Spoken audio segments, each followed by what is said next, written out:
വയറ്റിലായിരിക്കുന്ന സന്ദർഭത്തിൽ തന്നെ പ്രവാചകർ സല്ലല്ലാഹു അലൈഹി വസല്ലമ തങ്ങളുടെ കുടുംബത്തിൽ നിന്ന് പ്രവാചകർക്ക് വിലപ്പെട്ടതൊക്കെ ഇല്ലാതായി, മരണപ്പെട്ടുപോയി. ചെറുപ്പത്തിലെ വാപ്പയും ഉമ്മയും മരണപ്പെട്ടു പോയി. ആമിന ബീവി പോയി, അബ്ദുള്ള പോയി. ഗർഭത്തിലായിരിക്കുന്ന സന്ദർഭത്തിൽ തന്നെ വാപ്പ മരണപ്പെട്ടുപോയി. ആമിന ബീവി മരണപ്പെട്ടുപോയി. അതിനുശേഷം അബ്ദുൽ മുത്തലിബ് ഏറ്റെടുത്തു. അബ്ദുൽ മുത്തലിബ് 8ാമത്തെ വയസ്സ് നബി സല്ലല്ലാഹു അലൈഹി വസല്ലമ തങ്ങൾക്ക് എത്തിയപ്പോ അദ്ദേഹവും വിട പറഞ്ഞു പോയി. 8 വയസ്സുള്ള ഒരു കുട്ടിയുടെ മുഖം നമ്മുടെ മനസ്സിലേക്ക് ഓർമ്മ വരും. 8 വയസ്സെന്ന് പറയുമ്പോൾ എത്രാം ക്ലാസ്സിലായിരിക്കും? 2 അല്ലെങ്കിൽ 3 അല്ലേ? ആ ഏജാണ്.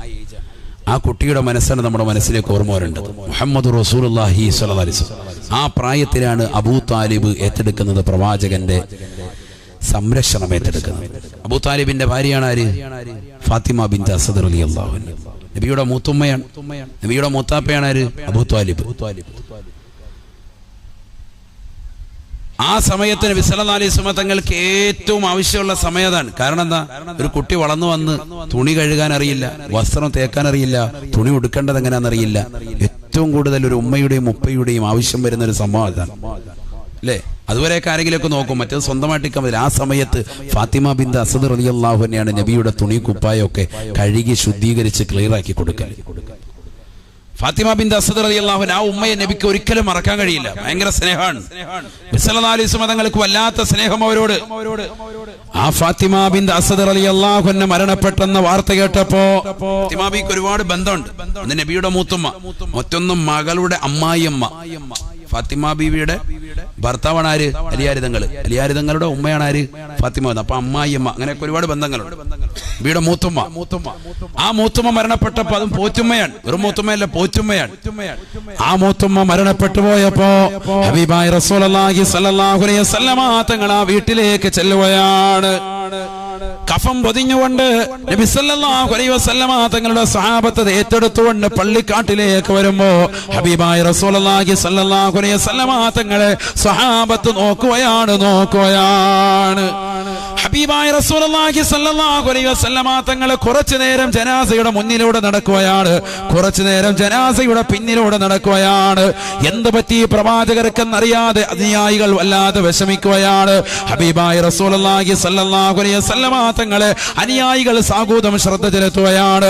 എന്തോ ഒരു വല്ലാത്ത വിഷമം ബാധിച്ചതുപോലെ അല്ലാഹുവിന്റെ റസൂല് മുമ്പോട്ടും പിറകോട്ടും ജനാസയുടെ മുന്നിലൂടെയും പിറകിലൂടെയും നടക്കുകയാണ്. എന്തോ ഒന്ന് സംഭവിച്ചതുപോലെ, എന്തോ ഒരു വലിയ പ്രയാസം നേരിട്ടതുപോലെ സ്വഹാബത്ത് ചോദിക്കുമ്പോൾ നബി തങ്ങൾ മൗനാവലംബിക്കുകയാണ്. വിങ്ങിപ്പൊട്ടുന്ന മനസ്സുമായി പ്രവാചകനതാ എത്തുകയാണ്. മയ്യത്ത് നമസ്കരിച്ചിട്ട് പള്ളിക്കാട്ടിലേക്ക് കൊണ്ടുവരുമ്പോ പ്രവാചകർ പറയുന്നു, നിങ്ങൾ അല്പമൊന്ന് സാവകാശം ചെയ്യണേ, ഈ മകനിതാ കടന്നു വരുകയാണ്. ഉമ്മയുടെ അടുക്കലേക്ക് മകനിതാ കടന്നു വരുകയാണ്. ഇതൊരു സാധാരണ ഉമ്മയല്ല. തന്റെ പ്രിയപ്പെട്ട ഉമ്മയ്ക്ക് ശേഷം പോറ്റുമ്മയായി കടന്നു വന്ന ഫാത്തിമ ബിൻത് അസദ് റളിയല്ലാഹു അൻഹയുടെ ജനാസ കൊണ്ടുവന്ന ഖബറിന്റെ സമീപത്ത് വെക്കുകയാണ്. ഹബീബായ റസൂലുള്ളാഹി സ്വല്ലല്ലാഹു അലൈഹി വസല്ലമ തങ്ങൾ ആ ഖബറിന്റെ സമീപത്തിരിക്കുകയാണ്. പ്രവാചകർ സ്വല്ലല്ലാഹു അലൈഹി വസല്ലമ തങ്ങൾ താനിട്ടിരിക്കുന്ന ഖമീസ് ബിസ്മി ചൊല്ലിക്കൊണ്ട് അങ്ങോട്ട് ഊരുകയാണ്. ആ ഉമ്മയിലേക്ക് നബി തങ്ങൾ തന്നെ ധരിപ്പിക്കുകയാണ്. തന്റെ പ്രിയപ്പെട്ട ഉമ്മയുടെ ശരീരത്തിലേക്ക് പ്രവാചകർ സല്ലല്ലാഹു അലൈഹി വസല്ലമ തങ്ങളുടെ ശറഫാക്കപ്പെട്ട പൂമേനിയിലേക്ക് ചേർന്ന് കിടന്ന വസ്ത്രം പ്രവാചകൻ ആ പ്രിയപ്പെട്ട ഉമ്മയ്ക്ക് ധരിപ്പിക്കുകയാണ്. ഒരാൾക്കും ചെയ്യാത്ത പ്രവർത്തനമാണ്, ഒരാൾക്കും ചെയ്യാത്തതാകുന്ന പ്രവർത്തനമാണ്. കാരണം ഈ ഉമ്മയെ കൊണ്ട് വല്ലാത്ത സ്നേഹമാണ്. എത്ര വലിയ സ്നേഹമാണ്. സ്വഹാബത്ത് പിന്നീട് ചോദിച്ചു പോയി, നബിയേ, ആർക്കും കൊടുക്കാത്ത ഖമീസ് ഈ പാവപ്പെട്ട ഉമ്മയ്ക്ക് അവിടുന്ന് നൽകിയല്ലോ, ഈ ഉമ്മയ്ക്ക് കൊടുത്തല്ലോ എന്ന് ലോകത്തിന്റെ നായകനോട് ചോദിക്കുമ്പോ പൊട്ടിക്കരഞ്ഞുകൊണ്ട് പ്രവാചകൻ പറഞ്ഞു അത്രേ, അവരുടെ പ്രിയപ്പെട്ട മക്കളാകുന്നതായ അലിയും അവരുടെ പ്രിയപ്പെട്ട മക്കളാകുന്ന ജാഫറൊക്കെ പട്ടിണി കിടക്കുന്ന സന്ദർഭത്തിൽ ഈ പാവപ്പെട്ട മുഹമ്മദിനെ ഓർത്തിട്ട് എനിക്ക് വിശന്ന സന്ദർഭത്തിൽ എനിക്ക് ഭക്ഷണം നൽകിയവനാണ്. അവരുടെ ജാഫറും അവരുടെ പ്രിയപ്പെട്ട മകനാകുന്ന അലിയും ഒക്കെ പട്ടിണിയാണ്. അവരുടെ പട്ടിണി വകവെക്കാതെ സ്വന്തം മക്കളെ മാറ്റി നിർത്തിയിട്ട് എനിക്ക് ഭക്ഷണം തന്നതാകുന്ന പ്രിയപ്പെട്ട ഉമ്മ, ആ ഉമ്മയെ എനിക്ക് മറക്കാൻ കഴിയില്ല. അന്ന് എനിക്ക് റിസാലത്ത് കിട്ടിയിട്ടില്ല. ഞാൻ നുബുവത്ത് കിട്ടിയ ഒരു പ്രവാചകനാകുമോ എന്നുള്ള ചിന്ത പോലും ആ പ്രിയപ്പെട്ട ഉമ്മയ്ക്കില്ല. ആ സമയത്ത് എന്റെ പ്രിയപ്പെട്ട ഉമ്മയായിട്ട് എന്റെ അടുക്കലേക്ക് കടന്നു വന്നിട്ട് 8 വയസ്സുള്ള എന്നെ വല്ലാതെ സ്നേഹിച്ചുകൊണ്ട് എന്നെ സ്നേഹം കൊണ്ട് വീർപ്പ് മുട്ടിച്ച് എനിക്ക് ഭക്ഷണം നൽകിയ, എനിക്ക് വസ്ത്രം നൽകിയ, എന്നെ താരാട്ട് പാട്ടി ഉറക്കിയ, എനിക്ക് വിഷമങ്ങളും ദുഃഖങ്ങളും വരുമ്പോ വിഷമിക്കല്ല് പൊന്നുമോനെ എന്ന് പറഞ്ഞ് എന്നെ ചേർത്ത് പിടിച്ച എന്റെ ഉമ്മ ചെറുപ്പത്തിലെ മരണപ്പെട്ടു പോയപ്പോ എന്നെ സ്നേഹം കൊണ്ട് വീർപ്പ് മുട്ടിച്ച പ്രിയപ്പെട്ട ഉമ്മയ്ക്ക് ഞാൻ എന്നെ ഖമീസ് കൊടുക്കാതിരിക്കുമോ? ആ പ്രിയപ്പെട്ട ഉമ്മയ്ക്ക് എന്നെ ഖമീസ് കൊടുക്കുകയാണ്. ഹബീബായ റസൂലുള്ളാഹി സ്വല്ലല്ലാഹു അലൈഹി വസല്ലമ തങ്ങൾ ആ ഖബറിലേക്ക് അങ്ങ് ഇറങ്ങുകയാണ്. ആ ഖബറിൽ പ്രവാചകൻ ഇരിക്കുകയാണ്. ഫാത്തിമ ബിൻത് അസദ് റളിയല്ലാഹു അൻഹ അടക്കാനിരിക്കുന്ന ഖബറിലേക്ക് അല്ലാഹുവിന്റെ റസൂൽ അങ്ങോട്ട് ഇരിക്കുകയാണ്. തീർന്നില്ല. അല്ലാഹുവിന്റെ റസൂൽ ആ ഖബറിൽ അങ്ങോട്ട് കടക്കുകയാണ്.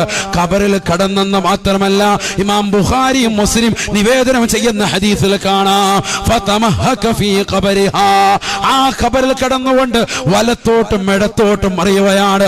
ഖബറിന്റെ 2 പാർശ്വത്തിലേക്ക്, വലത് പാർശ്വത്തിലേക്ക് പിന്നീട് ഇടത് പാർശ്വത്തിലേക്ക് തന്റെ ശരീരത്തെ ചേർത്ത് വെക്കുകയാണ്.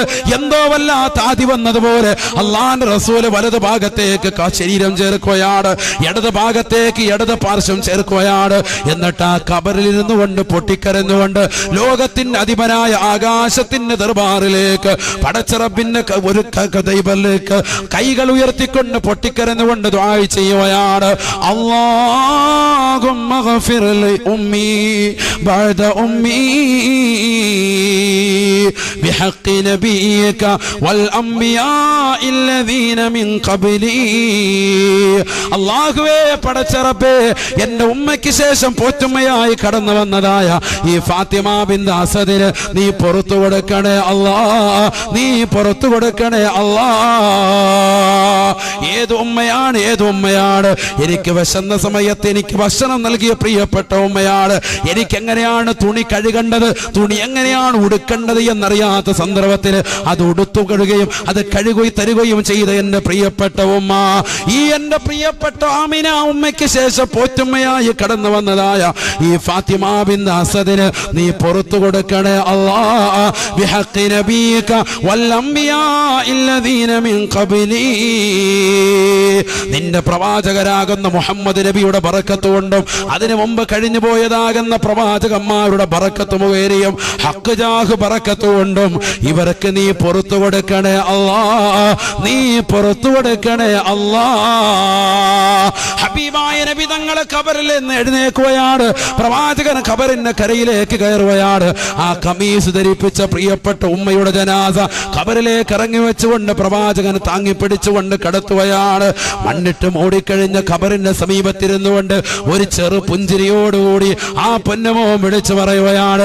8 വയസ്സുള്ള പൊന്നുമോനെ തന്റെ പ്രിയപ്പെട്ട ഉമ്മയെ എന്തോ വലിയ അപകടത്തിൽ നിന്ന് രക്ഷപ്പെടുത്തിയതുപോലെ അല്ലാഹുവിന്റെ റസൂൽ അവിടെ വെച്ചുകൊണ്ട് പ്രവാചകനെ പറയുകയാണ്, എനിക്ക് സന്തോഷമായ സാബ.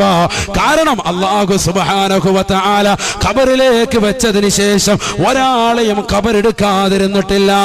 എന്റെ പ്രിയപ്പെട്ട മക്കളെ, എന്റെ പ്രിയപ്പെട്ട അനുയായികളെ, എല്ലാവരെയും ഖബറെടുക്കിയിട്ടുണ്ട്. പക്ഷേ ആദം നബി അലൈഹിസ്സലാം മുതൽ എന്റെ സമുദായം വരെ ഒരാളെയെങ്കിലും ഖബറെടുക്കാത്തതുണ്ടെങ്കിൽ അതെന്റെ പ്രിയപ്പെട്ട പോറ്റുമ്മയായ ഫാത്തിമ ബിൻത് അസദ് റളിയല്ലാഹു അൻഹ മാത്രമാണ് എന്ന് ഹബീബായ ഷഫീആയ റസൂലുള്ളാഹി സല്ലല്ലാഹു അലൈഹി വസല്ലം